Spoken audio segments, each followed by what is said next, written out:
Vivez la passion du football avec le Saint-Raphaël, créateur de réception. Ravat, rêver, réaliser.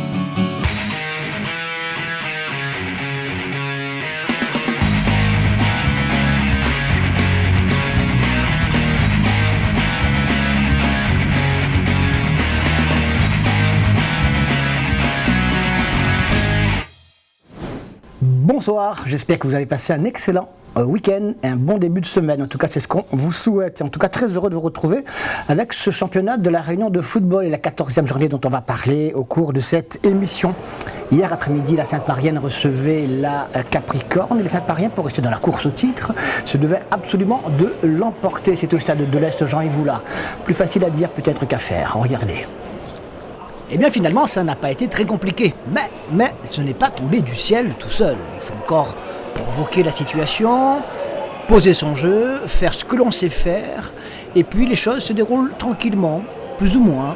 C'est ce que la Sainte-Marienne a vécu hier après-midi. On sait qu'elle a un fond de jeu relativement intéressant, et bien elle a continué à le prouver avec, dès les premières minutes, un ballon qui circule parfaitement bien. Et la différence avec ces dernières rencontres aux côtés de Sainte-Marie, eh bien, c'est que là, ça marche tout de suite dès la 7e minute du match. Eh bien, l'équipe de la Sainte-Marienne, avec ce but de son capitaine Giovanni Amdeima, ouvre le score et mène par un but à 0.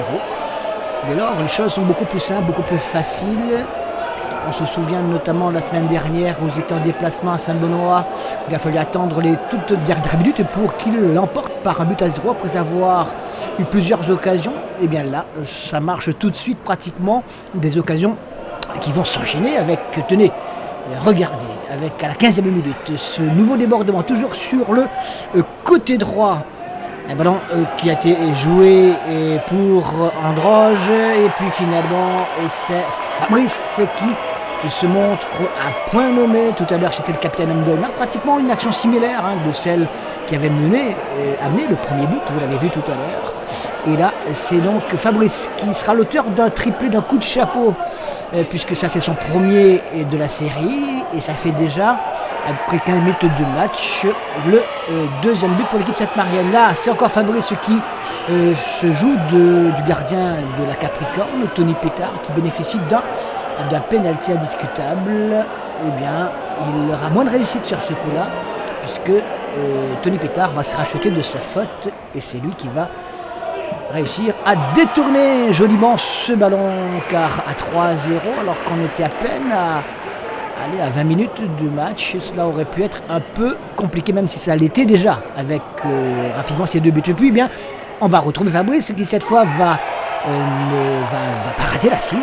Il prend à défaut le gardien de la Capricorne. Et donc, 39e minute, ça a fait 3 buts à 0 pour la Sainte-Marienne. La Capricorne n'a pas fermé le jeu, la Capricorne s'est créé quelques petites occasions, mais en face il y avait une redoutable machine Sainte-Marienne qui en seconde mi-temps, regardez, va continuer à mettre la pression sur cette équipe de Sainte-Marie, sur cette défense, et marquer un 4e but, toujours par le même Fabrice, son 3e personnel, son 3e consécutif, et cela s'appelle le coup du chapeau, le hat-trick. Ça mérite une petite bénédiction, Voilà, de commune élément essentiel de cette équipe Sainte-Marienne, à n'en pas douter. Alors 4-0, on craint le pire évidemment pour cette équipe de la Capricorne, avec cette nouvelle accélération, Ben Aya sur le côté gauche, nouveau penalty, encore une fois indiscutable. Et bien Fabrice étant sorti un peu plus tôt, c'est le même Ben Aya qui va se charger de transformer ce penalty et permettre à son équipe de l'emporter finalement 5 buts à 0. Ce n'est malheureusement pour la Capricorne que la juste logique du tarif qui lui était destiné hier après-midi au stade de l'Est Jean-Yves Oula. Allez, 5-0, il va falloir se ressaisir alors que la Sainte-Marienne a pris totalement confiance avant son match de la semaine prochaine en Coupe de France. Fred, ce soir, Sainte-Marie gagne avec la manière. Oui, avec la manière, puisque je pense qu'on a créé du jeu, on a eu une belle efficacité. Dès le début de match, on a su nous mettre à l'abri et puis ça nous a facilité la tâche toute la deuxième mi-temps. Bon, je pense que cette victoire est amplement méritée dans le sens où on avait constamment la balle. Au vu des résultats de ce week-end, Sainte-Marie fait une belle opération au classement.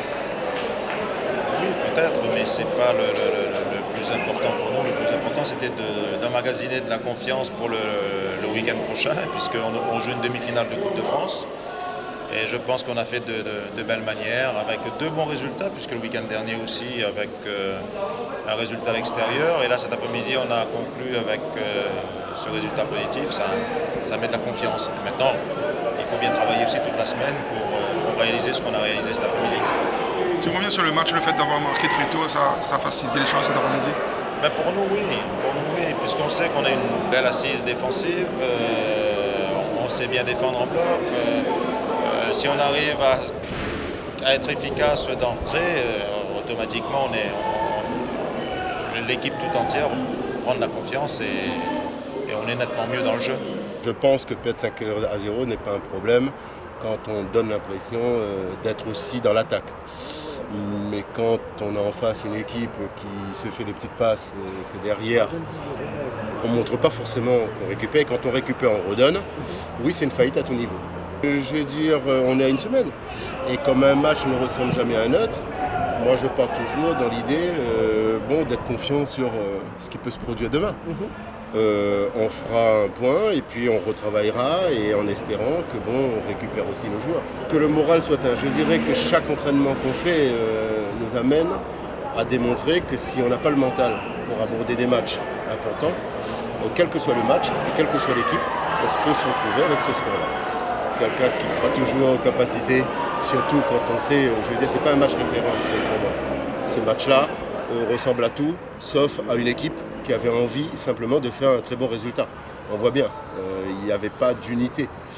D'où ce problème-là, on ne l'avait pas vécu la semaine dernière et la semaine avant. Donc un match ne ressemble pas à un autre. C'est à eux de démontrer que peut-être qu'aujourd'hui, c'était un jour ça. Un premier match avancé de cette 14e journée a eu lieu vendredi soir au stade de Saint-Pierre où la Saint-Pierroise accueillait le SDEFA. Djibril Cissé devait, vous le savez sûrement, commencer son aventure avec les Cigognes, mais pas totalement prêt à cause d'une petite gêne. Il a sagement préféré, fort logiquement du reste, reporter à la semaine prochaine son entrée dans la compétition. Mais il était avec ses coéquipiers au sortir du vestiaire pour regagner le terrain. Il a donné le coup d'envoi et il était dans les tribunes où nous l'avons rencontré pour une petite interview très sympathique. Quelles questions-réponses, regardez. Djibril Cissé, un petit peu déçu de ne pas jouer ce soir, j'imagine? Oui, parce qu'on est venu pour jouer des matchs et participer avec l'équipe et pas dans les tribunes, donc oui, un peu déçu. Quelle en est la raison? On l'a dit, toujours une petite gêne, donc pas prêt à 100%. La semaine prochaine, sûrement, vous serez là. Vous découvrez la Réunion d'une façon, je dirais, plus générale. Qu'est-ce que vous en pensez? C'est bien. Les gens sont. On était venus juste en 2010 pour jouer avec l'équipe de France. Donc, non, pas tant que ça, mais bon feeling, les gens gentils, un temps assez correct, donc tout va bien. En fait, ce soir, vous allez vraiment découvrir le football réunionnais, oui. Enfin une équipe adverse en tout cas. Oui, je connais, parce que je connais pas, oui, mon équipe aussi. Je connais pas le niveau du football réunionnais. Ce que je sais, c'est qu'il y a des très très bons joueurs issus de la Réunion, donc le niveau doit être assez bon et on va découvrir ça ce soir. Et après le match, le coach va vous demander vos conseils pour améliorer les choses ou pas?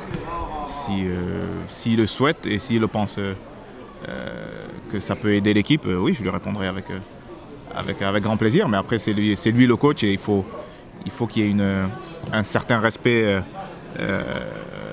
dans ce sens. Si veut des conseils, bien sûr, il n'y a pas de problème. J'échangerai avec lui, mais voilà, moi je manquerai pas de respect à lui dire ce qu'il doit faire ou ce qu'il n'a pas à faire. C'est le coach et il faut respecter ça.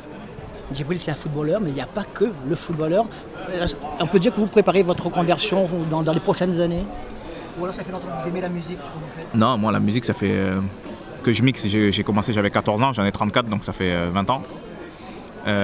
Donc j'ai pas attendu de savoir que le foot était presque fini pour me lancer dedans.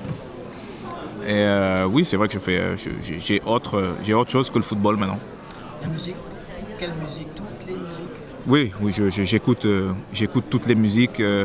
À mixer, je joue électro, beaucoup d'afro aussi, du hip-hop aussi, j'arrive à m'y mettre maintenant. Et Et oui, c'est une passion comme la mode aussi. La mode aussi est une autre de mes passions. Le Sega. Je connais rapidement, mais je ne suis pas expert. Voilà. Danse avec les stars, moi j'ai lu que vous y allez bientôt, c'est ça? Oui, mois d'octobre. C'est une super expérience. Ah ouais, c'est clair, c'est une expérience différente de tout ce que j'ai pu faire jusque-là. C'est différent du monde du foot. Oui, j'ai hâte de découvrir un peu ça et on va s'amuser. Un bon footballeur, un bon danseur? Pas forcément. Pas forcément. Je me débrouille, mais voilà, c'est pas les danses. Les danses que je sais danser, c'est pas les danses qui sont proposées dans Danse avec les stars. Bon, tout ce qui est moderne, ce qui se danse dans plus moderne. Un petit pronostic sur ce match? Vu que je connais pas les deux équipes, mais une victoire de la Saint-Pierroise. Une petite victoire donc a suffi au bonheur des Saint-Pierrois face à une belle équipe du SDEFA. On va voir les meilleurs moments de cette rencontre, mais juste avant, on est parti à la rencontre précisément de deux supportrices de cette équipe Saint-Pierroise depuis plus de 30 ans. Allez savoir pourquoi on les a interrogées. Vous êtes venu voir le JPCC ou vous suivez la Saint-Pierroise? Pour la JC et en même temps pour la Saint-Pierroise. Pourquoi la Saint-Pierroise? Parce qu'on a toujours été les supporters de Saint-Pierroise et on aime la Saint-Pierroise. Depuis combien de temps? Ça fait des années, mais là, juste combien de temps ça fait? Plus de 30 ans. Plus de 30 ans. Plus de 30 ans. Vous venez voir tous les matchs de la Saint-Pierroise? Toujours. Et je pense que vous habitez à Saint-Pierre. Non, j'habite pas à Saint-Pierre, moi. Moi, j'habite aux Avirons. Voilà. Et pourquoi vous aimez la Saint-Pierroise alors? Parce que on a... Au début, c'était pourquoi? C'est parce qu'on aimait le jeu, on aimait la Saint-Pierroise. Toujours, mais... C'est un choix. L'équipe du Sud. Oui, et comme moi j'habitais sur la ravine des Cabris. D'accord. Et plus encore. Et vous aviez le Capricorne là-bas? Capricorne, moi oui, mais pas trop. Pareil, hein? Pas pareil. Saint-Pierre. Saint-Pierre. Pour moi c'est tout. Qui va gagner ce soir là? J'espère que la Saint-Pierroise. Et vous faites les déplacements de la Saint-Pierroise aussi ou vous n'êtes qu'à Saint-Pierre? Avant, oui. Avant, on déplaçait souvent pour avoir de tout, pas tout, hein. Mais après, depuis que les enfants ne peuvent pas nous emmener, moi, toute seule, je ne peux pas partir. Eh bien, elles devaient être heureuses, ces deux dames, à la fin du match, même si la Saint-Pierroise était loin d'être une équipe transcendante, même si cette première occasion d'Adrien Lecomte, dès les premières minutes, laissait supposer que la Saint-Pierroise allait quand même dominer cette formation du SDEFA. Mais il n'en est rien, l'équipe du SDEFA, et qui va donner l'occasion au gardien Lebon de s'illustrer. Une première fois, puis une deuxième fois au cours de cette première mi-temps. Regardez ce petit pont, un petit pont plus tard, justement, Djemali doit quitter ses partenaires à cause d'une entorse au genou remplacée par Quentin Bouesso. La Saint-Pierroise se pose des questions avec ce coup franc de Sébastien Kabedi qui passe juste à côté de la cage Saint-Pierroise. 0-0 à la pause. Première petite mi-temps, on dira, et le SDEFA a encore une occasion d'ouvrir le score, en tout cas d'inquiéter sérieusement cette défense Saint-Pierroise dès le retour des vestiaires. Mais 2 minutes plus tard, à la 49e exactement, l'action du match avec cette échappée sur le flanc gauche d'Ivan, l'ailier gauche de la Saint-Pierroise qui avait pratiquement tout raté jusque-là, redoublement avec Ivan Samaria en retrait. Et c'est Adrien Bord qui ouvre le score et qui le ferme du reste ce score. 1-0, ça suffit pour la Saint-Pierroise face au SDEFA. Il était temps du reste, car après ils ont un peu balisé quand même ces Saint-Pierrois, de peur que les Dionysiens, bien regroupés, bien solidaires, qui jouaient relativement juste, avec leurs propres moyens évidemment, ne trouvent l'égalisation. C'était la 49e minute du match que ce but a été inscrit et puis il ne s'est plus rien passé du tout. Donc on arrêtait là, mais on revoit tout de même ce but Saint-Pierrois. Important, évidemment. Non, ce soir on espérait mieux parce qu'on a été très très présent dans le jeu. On a mis la Saint-Pierroise en difficulté et c'est dommage qu'on n'a pas pu marquer avant. Et bon, après quand la Saint-Pierroise a marqué c'était plus difficile, mais même ça on a essayé de poser le jeu, de jouer et ce soir on a vu une très belle équipe du SDEFA. Parce que votre objectif du maintien, il reste de toute façon encore en vigueur. Il reste en vigueur, donc nous c'est le maintien. Ici c'était un match un petit peu un bonus, je dirais. On pouvait prendre des points ici, on n'a pas pris, donc, mais on va se reposer sur ce qu'on a fait ce soir au niveau du jeu. Et c'était très intéressant et moi je suis satisfait de mes joueurs ce soir. Une précieuse victoire. Oui, très précieuse victoire. Il fallait bonifier le résultat qu'on avait fait au port. Et il fallait passer par une victoire ce soir, obligatoire. Et on l'a fait. Donc c'est 4 points de plus de prix. Donc on a fait le travail ce soir. Malgré, bon, il y aura des choses à corriger, mais ça c'est tous les dimanches qu'il faut se remettre en question. Et puis en espérant d'enchaîner les matchs comme ça. Sur le résultat final, comment expliquer la différence entre 4-1 au port et 1-0 à domicile contre le SDFA promu? Après, tous les matchs sont différents à jouer, ce sont des équipes qui sont différentes. On est à la maison, donc tous les matchs sont différents à jouer.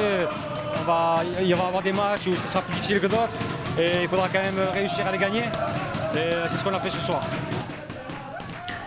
Djibril Cissé connaît cette ambiance des vestiaires et il découvre par contre une autre spécificité réunionnaise, le Caprisonne et sa paille introduisible. Ah, si, quand même. Question d'adaptation, il est fort. Bien. C'est bien C'est toujours bien de gagner. Toujours bien. Toujours bien, une bonne réaction, donc c'est bien. Tu vas bien dans cette équipe? C'est bien. Tout va bien, on gagne donc ça va. Tu te vois bien dans cette équipe? Ah oui, très bien. Très bien, très bien. Une bonne ambiance, donc c'est bien. Petite victoire, mais importante quand même. Hein. Ah, c'est sûr, parce que ce soir, on savait que c'était un match vraiment, parce qu'on sait que c'est une équipe joueuse. On a gagné les 4 points, c'est tant mieux, c'est bon pour la suite. L'absence de Djibril, bon, c'est normal, il s'est expliqué, il ne faut pas être pressé. Un petit peu de déception peut-être quand même, non? C'est sûr, parce que le public attendait avec impatience de voir Djibril, mais bon, il vaut mieux, comme il a dit, reculer pour mieux sauter. Sauter vendredi prochain? J'espère. Et puis le rendez-vous est donné. Avec cette victoire, donc, la Saint-Pierroise a mis un peu plus de pression sur l'équipe de la Saint-Pauloise qui jouait le lendemain, c'est-à-dire samedi soir, à domicile face à l'équipe de Bras-Fusil. Il paraissait tellement évident que cette Saint-Pauloise ne pouvait pas laisser passer l'occasion de jouer les tout premiers rôles en s'imposant face aux banlieusards bénédictins. Alors, était-ce ce qui s'est passé? Nous allons le savoir tout de suite. Stade Paul Gillius Bénard. Eh bien, ce n'était pas qu'une impression. Une Saint-Pauloise timorée, timide, qui n'a pas du tout joué à son meilleur niveau, loin de là. Enfin, face à une équipe de Bras-Fusil qui était venue pour, pourquoi pas, prendre les 2 points du match nul. C'est toujours une excellente chose. Face à un prétendant au titre, eh bien, les banlieusards de Saint-Benoît ont réussi parfaitement leur déplacement. Et même se sont créés, regardez cette occasion avec Praxis qui aurait pu profiter de cette mésentente Saint-Pauloise. Sur ce magnifique coup franc, le gardien Mathieu Pelops est à nouveau mis à contribution, donc l'équipe de Bras-Fusil ne s'est pas contentée de défendre. Les plus belles occasions pour l'instant sont bénédictines. Allez, celle-ci pour la Saint-Pauloise sur ce coup franc que le gardien bénédictin Turpin parvient à repousser non sans difficulté. Puis on en restera là, 0-0, petit match. Allez, petite opération également pour la Saint-Pauloise qui pourrait se mordre les doigts dans quelques semaines lorsqu'on fera le décompte final. Par contre, belle opération pour Bras-Fusil. Ah oui, ce soir, on peut dire que c'est pas une très belle opération pour la Saint-Pauloise. Oui, très mauvaise opération pour nous parce que la semaine dernière, on fait quand même un bon résultat à Ravine des Cabris. Et on était à 1 point de Excelsior. Aujourd'hui, on fait mal sur notre terrain. Donc c'est sûr, certain que c'est un bon résultat. Le dispositif mis en place à la base a été justement pour gagner ce match. Oui, quand on joue sur ce terrain, sur l'équipe qu'on reçoit, c'est pour gagner. En plus en face, il y avait une équipe qui était bien regroupée défensivement. Nous, on n'a pas assez réfléchi dans le jeu. On pense qu'on voulait absolument passer dans l'axe, alors qu'il faut passer sur le côté. Quand on regarde le match, le gardien adverse n'a pas eu une frappe cadrée. Donc c'est difficile de jouer contre une équipe qui est bien regroupée. Je pense que nous, la faute, il faut mettre sur nous. On n'était pas assez intelligent dans le jeu pour aller chercher les 4 points de victoire. Le match nul à la SDFA, ce soir match nul ici. Oui, je pense que ce soir ça a été beaucoup plus difficile et compliqué par rapport à SDFA. Je crois qu'on a vu une équipe de Saint-Pauloise qui a pas mal poussé, d'autant plus qu'on a été réduit quand même à 10. Et ce soir j'ai retrouvé une équipe de Bras-Fusil combative. L'état d'esprit a été exemplaire. Solidarité aussi. C'est vrai qu'on a été dans la difficulté. Mais voilà, on a su tenir. Je dirais que ce genre de match en première partie de saison, on a peut-être perdu, on a peut-être pris une valise. Mais voilà, l'état d'esprit c'est peut-être le cas, peut-être en train de changer. Espérons que ce soit comme ça jusqu'à la fin. Mais c'est vrai que ces deux derniers matchs, deux matchs à l'extérieur, on ramène quand même 4 points. c'est satisfaisant pour la suite du championnat. Tu penses que ce match ce soir peut être justement un élément déterminant pour la suite du championnat pour Wapisi? Je le souhaite, espérons. Il ne faudrait pas non plus que ce soit juste un feu de paille. Mais c'est vrai que si on continue de la sorte de se battre sur le terrain, de mettre cet état d'esprit-là, de cette combativité, beaucoup d'abnégation, maintenant je dirais qu'il va falloir mettre des buts, parce qu'on ne prend pas, c'est bien. Et maintenant il va falloir marquer, parce que ce soir je pense qu'on a beaucoup subi. Mais on a eu quand même quelques occasions qu'on aurait peut-être pu faire mouche avec beaucoup plus de lucidité. Bon après c'est vrai qu'on était à 10, c'est pas facile. Mais n'empêche qu'il va falloir maintenant arriver à mettre ce petit but qui pourra nous servir pour amener les 4 points pour les rencontres. Quoi, Samedi soir, toujours, les bénédictins de l'USB, cette fois, accueillaient au stade Jean-Alain les Portois de la Jeanne d'Arc. Un match important, surtout pour les bénédictins, s'ils ne veulent pas se faire distancer dans la course au maintien. Et pour la Jeanne d'Arc, plutôt, il fallait se rassurer, vraiment se rassurer après la déculottée de la semaine dernière face à la Saint-Pierroise à domicile. Ils avaient peut-être envie de retrouver une certaine sérénité. Alors, était-ce un objectif atteint ou pas? Nous allons le savoir. USB Jeanne d'Arc, samedi soir, stade Jean-Alain. Et voilà un match que les joueurs, qu'il s'agisse des Mauves de la Jeanne d'Arc ou des Bénédictins avec le maillot rouge, n'oublieront pas de sitôt.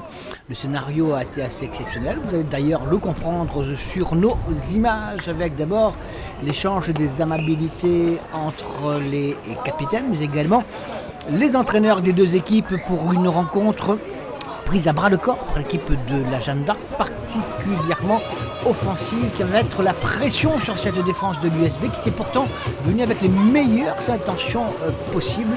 Cette frappe repoussée par Alexandre Catherine qui est obligé de se reprendre 2 fois, mais là il commet la faute sur Andy Permal qui a posé beaucoup de difficultés à cette défense bénédictine, et c'est Briton qui se charge dès la 17e minute d'ouvrir le score sur ce pénalty et de marquer donc pour une équipe de la Jeanne d'Arc qui va prendre les choses en main et qui ne va plus lâcher pendant pratiquement 50-60 minutes, on le verra tout à l'heure. L'équipe portoise qui joue sur du velours, qui grâce à ce petit pont d'Andy Permal va permettre à son partenaire de marquer le deuxième but. Et bien ce partenaire, c'est qui? Il s'y prend 2 fois. Et bien c'est le même Briton, son deuxième but de la soirée, 2-0 pour l'équipe portoise. On joue seulement depuis 22 minutes, c'est à se poser quelques questions, c'est à avoir quelques inquiétudes pour l'équipe bénédictine qui n'a pas mis encore le nez à la fenêtre à ce moment-là. Et puis, les Portois vont même avoir l'occasion d'inscrire un 3e but. Regardez cette frappe que détourne Alexandre Catherine, le gardien bénédictin, du bout des doigts. À 3-0, ça aurait été très compliqué. Et puis même, ils ont une autre occasion, les Portois, de se racheter de ce 3e but raté. Ils vont encore se présenter devant la cage bénédictine avec le même Andy Permal, véloce, dribbleur, et encore une fois il perd son duel face au gardien bénédictin. Mais 2-0 au tableau d'affichage à la pause. C'est bien, c'est confortable, surtout que l'USB n'a pas montré grand chose. Et bien, en seconde mi-temps, c'est l'USB qui va maintenant prendre les choses en main avec cette grossière erreur de la défense portoise et cette main de Juvet qui a voulu se substituer à son gardien des buts, carton rouge. Il doit quitter ses partenaires, on joue depuis 70 minutes. Boyer tire, Grégory Posé repousse, mais Lorette a bien suivi pour l'USB. 2-1, et il reste 20 minutes à jouer. 20 minutes que les Portois ne vont pas comprendre qu'est-ce qui s'est passé à ce moment-là. Basculement total de ce match, il menait par 2-0, tenait la rencontre. Et pourtant, ils ont encore l'occasion, regardez, avec Briton, de refaire le break, de mener par 3-1. Mais Catherine, encore une fois, a le poignet solide. Et bien, l'USB va finalement trouver cette égalisation à la 74e minute. Regardez ce redoublement, Beladje qui frappe du pied gauche. Et ça fait 2 buts partout. Effondrement dans le camp des Portois, joie immense dans le camp bénédictin.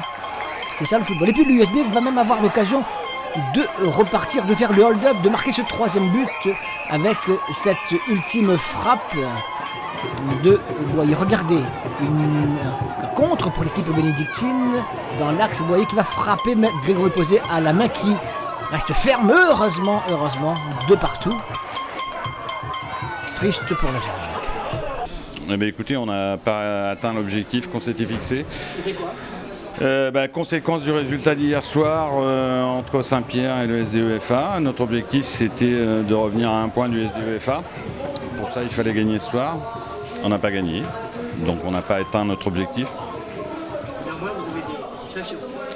Écoutez, on a une équipe qui a un cœur énorme. On a vécu un scénario catastrophe justement par rapport à l'objectif qu'on avait. On subit un pénalty à la 12e minute. Dans la foulée, on encaisse un but à la 20e minute. Voilà, c'était n'importe quelle autre équipe aurait pu baisser les bras et lâcher. Pas l'USB, pas ce groupe-là, parce que voilà, c'est une équipe extraordinaire qui a beaucoup de lacunes, beaucoup de limites, mais au niveau du cœur, c'est des mecs extraordinaires. Donc voilà, ceux qui peuvent éventuellement penser qu'on peut être mort et enterré, quel que soit le calendrier, même si on doit jouer les 3 dernières journées contre Saint-Paul, Saint-Pierre et l'Excelsior, même s'il nous faut des points sur ces 3 journées, on les prendra. Sûrement pas content, j'imagine. Non, ouais, pas content parce qu'on aurait dû, et vu la première mi-temps, on aurait dû revenir avec cette victoire. Après, malheureusement, on s'est mis en difficulté avec notre carton rouge, avec le penalty derrière où ils reviennent à 2-1. Et après, on n'a pas su maîtriser le match et garder notre sang-froid pour revenir avec les 4 points. Et donc après, ça m'embête un peu. Juste avant un match de coupe très important un peu pour nous, qui peut sauver notre saison. Et là, on se met un peu en difficulté, quoi. On a retrouvé un peu les travers qu'on a eu contre Saint-Pierre sur des manques. Et le problème, c'est que on les paye cash en ce moment, donc ça fait cher payer, quoi. C'est pas bon pour le moral, ça. Voilà, exactement. C'est vrai qu'après, le résultat, même à 10 contre 11, on pourrait dire que c'est un bon résultat. Mais vu la physionomie du match et comment on prend les buts, c'est plutôt un mauvais résultat. 6 matchs se sont disputés à l'occasion de cette 14e journée, donc de ce championnat de première division. Voici l'ensemble des résultats et les classements qui en découlent. On va d'abord vous rappeler les résultats de samedi soir à Saint-Pierroise qui bat le SDEFA 1-0. Match nul entre l'USB et la Jeanne d'Arc, 2 buts partout. 0-0 Saint-Pauloise, Bras-Fusil. Marsoin, Saint-Louisienne, 0-0. Et hier après-midi, victoire du leader, l'Excelsior, 2-0 sur la Petite Île. Et puis, on a vu les images, 5-0 pour la Sainte-Marienne face à la Capricorne. Aucune victoire à l'extérieur, 3 matchs nuls et 3 victoires à domicile. Voici le classement qui découle de cette 14e journée du championnat. Le leader reste toujours l'Excelsior avec 2 points d'avance sur la Saint-Pierroise. La Saint-Pauloise décroche quelque peu. La Sainte-Marienne, comme la Saint-Pierroise, du reste, fait la belle opération de la 14e journée. La Saint-Louisienne recule à la 5e place, juste devant les Marsouins de Saint-Leu. La Jeanne d'Arc dans le ventre mou, et 35 points. Puis derrière, le SDEFA est en danger. L'USB également, Bras-Fusil aussi, mais plus la Capricorne et Petite Île. En 2e division régionale, voici les résultats complets samedi soir dont vous avez vu. Léopard, Monaco, un but partout, victoire de 3-5, 4-0 à l'entre-deux, 2-1 pour l'F Saint-Louis face à Piton Saint-Leu. Saint-Philippe-Grandbois, c'était dimanche après-midi, 0-0.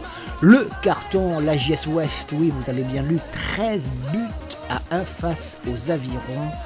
Ligne Paradis, Co-Saint-Pierre dans le derby de la ville de Saint-Pierre, un but partout. Et puis défaite du Saint-Denis Football Club sur le terrain de la MJC de Sainte-Suzanne. Les Sainte-Suzannois sont vainqueurs, 1-0. Au classement, les Dionysiens restent leaders avec 53 points devant 3 bassins, 49 qui comptent un match de moins.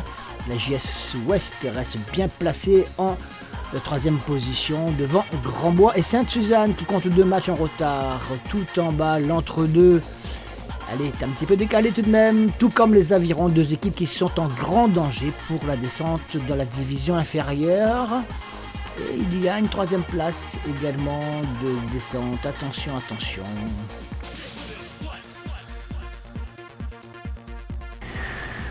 On termine par un sujet d'Alexandre Gilles sur le football, mais le football féminin. Un portrait de Maëva Frimous qui est éthiopathe à la Ligue réunionnaise de football et tout particulièrement auprès de la sélection féminine qui a disputé tout récemment, vous le savez, et gagné du reste la médaille d'or, les Jeux des îles de l'océan Indien.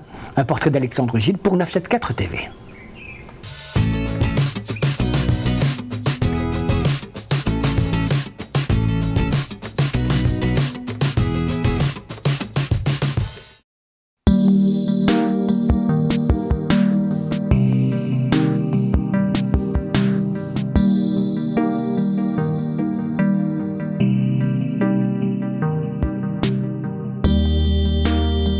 Donc moi, l'aventure avec le foot féminin a commencé il y a 1 an. J'habitais en métropole, donc j'ai travaillé avec la sélection U15 de l'île de la Réunion qui était en compétition à Clairefontaine. Donc à ce moment-là, c'était mon premier pied, on va dire, dans le foot féminin. Auparavant, j'ai quand même été en métropole avec les rugbyman ou le badminton. Donc on va dire que le sport, je connaissais déjà un peu. Bon alors Maggie, comment ça va depuis la dernière fois ?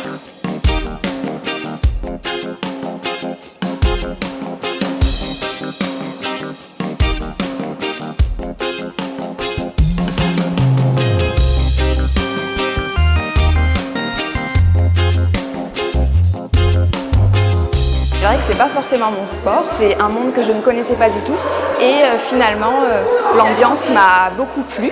J'ai découvert le football et j'ai vite aimé, donc voilà, c'est pour ça que j'ai continué avec le foot. Aïe aïe aïe.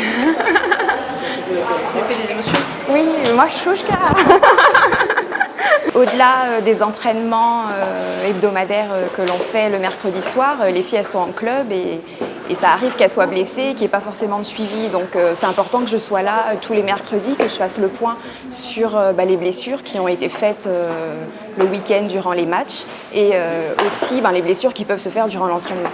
Ils vont au bout de leur capacité et effectivement il faut faire attention parce qu'il faut quand même qu'elles soient préservées pour les jeux. Donc on fait attention qu'elles ne se blessent pas avant les jeux. C'est ça le plus difficile, de pouvoir se reposer, mais tout en continuant à travailler durant les entraînements. J'ai tout à fait ma place et on travaille ensemble avec les autres membres du staff pour que les filles aillent bien. Donc bien sûr que j'ai ma place. Je souhaite qu'elles fassent une bonne préparation, qu'elle soit dans une meilleure forme possible, que tout se passe bien et qu'on réussisse, bien entendu, les Jeux au mois d'août. Finalement, on est tous ensemble dans l'aventure, donc effectivement, j'ai dit on parce que même si je ne joue pas, je me sens dans l'aventure avec elle.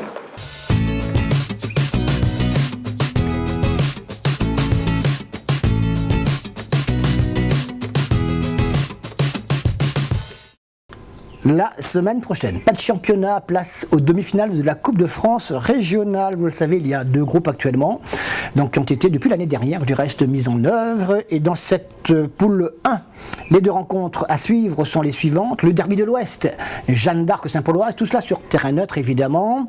Et puis Excelsior Capricorne. Dans le groupe 2, Saint-Louisienne Sainte-Marienne et puis Saint-Pierroise Marsouin de Saint-Leu. Et l'entrée sans doute en lice, en course, en compétition de Djibril Cissé. Pour savoir ce qui s'est passé, justement, à l'occasion de ce prochain week-end, rendez-vous dimanche prochain à 13h, 974 foot, et le lundi soir, vous le savez maintenant, à 21h05, 97.4 foot, plus excellente semaine, notamment sur Télécréole, et au week-end prochain. Salut!